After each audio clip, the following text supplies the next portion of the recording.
আসসালামু আলাইকুম। Everyday life থেকে হাজির হয়ে গেলাম। সকাল থেকে এই তো পেঁপে ভাজি করলাম আর রুটি ভেজে নেব। রুটিটা বানিয়ে রাখছিলাম, আগের দিন একটু বেশি করে আটা সিদ্ধ করে রাখছিলাম, ওই জন্য বেশ কিছু রুটি বানিয়ে রাখলাম। এখন বানিয়ে রাখলে সুবিধা হয়, আমি পরোটা এইভাবে করে রাখি, তাহলে সকালে একটু ঝামেলাবিহীন হয়। আর এই তো চা করে নেবো। পেঁপে ভাজি, পেঁপেটা কেটে রেখে দিছিলাম হালকা করে ভেজে রাতেই। আর এই তো খালি শুধু ভেজে নিলাম আর রুটিটা ভেজে নিলাম আর চা করে নিলাম। আর এই তো মাছগুলো কালকে কিনে রাখছিলাম, বউ বাজার থেকে মাছগুলো দেখাই নাই, শাক কিনে রাখছিলাম আর আটাটা নিয়ে আসছি, পেঁপে নিয়ে আসছি, এগুলো সব কালকের বাজার। আজকে তো প্রচণ্ড বৃষ্টি হচ্ছে, তো মাছগুলো বের করে রাখলাম।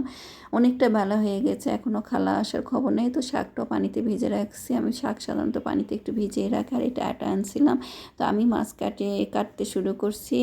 আর এই তো খালা আসছে, তারপরে আমি কিছু মাছ কাটছি, খালা কিছু কাটছে, দুজন মিলে কাজ করে মাছটা শেষ করছে। আর এই তো আটা কেটে নিচ্ছে, এটা কলার, আমাদের কলার ভিতরে যে অংশটা থাকে এটা আটা, আমাদের এলাকায় আটা বলে।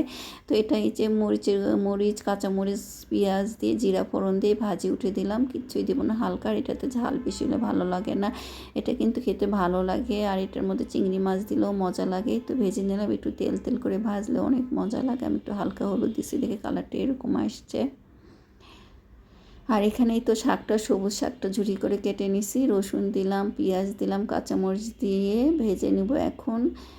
এখন একটু ঢেকে দেবো, হালকা করে ঢেকে দেবো, বেশি দেবো না। আর এখানে ডাল উঠে দিলাম, রসুন আর কাঁচামরিচ দিয়ে সিদ্ধ করে নিচ্ছি, তারপর হলুদ আর লবণ দিয়ে ঘুটে নিলাম। ঘুটার পরে তো পানি দিয়ে অনেকটাক্ষণ বলক উঠবে, এই বলক ওঠার মধ্যে নাকি ডালের মজা। আর এদিকে শাক ভাজিটাতে আমি 2টা শুকনো মরিচ দিয়ে দিলাম ঝুরি করে কেটে, একটু ঘ্রাণ হওয়ার জন্য, আর একটু দাঁতের নিচে পড়লেও মজা লাগে খেতে। আর এই যে সবুজ শাক তো খেতে দারুণ হয়েছিল শাক ভাজিটা।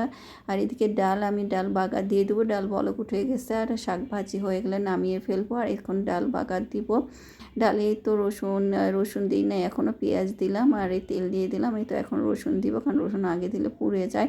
আর একটু জিরা দিলাম। আর এই তো ডালের মশলা, আমাদের এটা ডাল সম্বরা বলে। আর দেখেন তো এই মশলাটা আপনারা চেনেন নাকি, এটা কী নাম বলেন তো? এটা আমাদের এলাকায় এই মশলাটা থাকে, এই জন্য আমাদের এলাকায় ডালে একটা অন্যরকম ঘ্রাণ বের হয়। পাঁচফোড়নের মধ্যে কিন্তু এই মশলাটা থাকে না। আপনারা কে কী নামে বলেন, এটার একটু নাম জানলে কমেন্ট বক্সে বলে যাবেন। এই তো ডালটা বাগার দেওয়া হয়ে গেল। আর ডাল বাগার মানে তো ঢেকে দাও, ডাল বাগার দেওয়ার পরে কিন্তু ঢাকনাটা খোলা যায় না, তো ঢেকে দিলাম।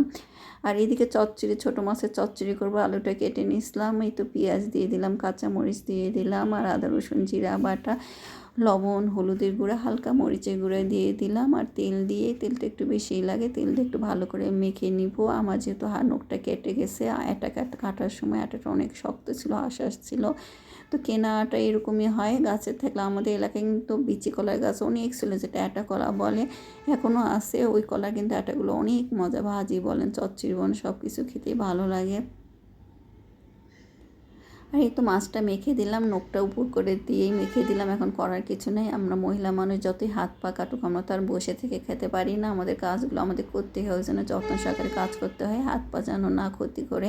আসলে ক্ষতি হলে আমাদেরই লস। এই তো তরকারিটা, আমার ছোটো মাছের তরকারিটা হয়ে গেছে। আর আজকে রান্না বান্না আমার ছোটো মাছ, ডাল রান্না করছি, শাক ভাজি আর আটা ভাজি। আজকে ভাজি ভুজি দিয়ে ভাত খাবো। আর বৃষ্টি বসলে দিন মাছ টাছ খেতেও ভালো লাগে না, আর খিচুড়ি আর কয়দিন খাওয়া যায়। এই তো আজকে রান্না বান্না। তো ভালো থাকবেন, আল্লাহ হাফেজ।